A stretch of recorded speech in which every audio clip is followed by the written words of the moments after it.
Hello everyone, ఈ వెనకాల కనిపిస్తున్న బిల్డింగ్స్ ఏంటో మీకు తెలుసా? గత 10 సంవత్సరాల క్రితం మన ఏపీ గవర్నమెంట్ పేదవారి కోసం కట్టించిన ఏపీ టిడ్కో హౌసెస్ ఇవి మన పలాస దగ్గరలో మన నేషనల్ హైవే పక్కన అయితే కట్టించారనమాట. 10 సంవత్సరాల క్రితం రూలింగ్ లో ఉన్న టీడీపీ పార్టీ నారా చంద్రబాబు నాయుడు గారు అయితే పేదవారి కోసం కట్టించిన ఇల్లు అయితే ఇవే. ఇప్పుడు ఈ ఇల్లు పరిస్థితి చూస్తుంటే చాలా దారుణంగా అయితే ఉంది. ఇక్కడ వర్క్ అయితే చాలా పెండింగ్ లో ఉంది. ఇక్కడ పరిస్థితి ఎలాగుందంటే చూడడానికి తప్ప ఉండడానికి పనికిరానట్టు ఉంది. ట్విస్ట్ ఏంటంటే ఇందులో మాది కూడా ఒక ఇల్లు అయితే ఉందన్నమాట. మళ్ళీ మీరు అడగగలరు, ఇంత దూరం వచ్చావు కదా బ్రో, నీ ఇల్లు ఎక్కడ ఉందో చూపించచ్చు కదా అనేసి. ముందు నాకు తెలిస్తే కదా బ్రో మీకు చూపిస్తాను. ఇక్కడ ఉన్న ఇల్లుకి ఫ్లాట్ నెంబర్స్ కానీ బిల్డింగ్ నెంబర్స్ కానీ ఏమీ ఉండవు అనమాట. పూర్తిగా వర్కే కంప్లీట్ అవ్వలేదు, అప్పుడే బిల్డింగ్ నెంబర్స్ వేసేస్తారా చెప్పండి.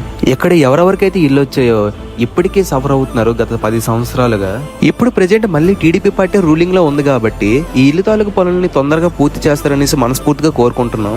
ఇక ఈ వీడియో చూస్తున్న ప్రతి ఒక్కరు ఈ వీడియోని అయితే మీ ఫ్రెండ్స్ అండ్ ఫ్యామిలీ మెంబర్స్ కి అయితే షేర్ చేయండి. ఈ వీడియో మన ఏపీ గవర్నమెంట్ దృష్టికి అయితే వెళ్ళాలని కోరుకుంటున్నాం. ఇక ఈ రోజుకైతే ఇంతే, ఉంటా, బాయ్.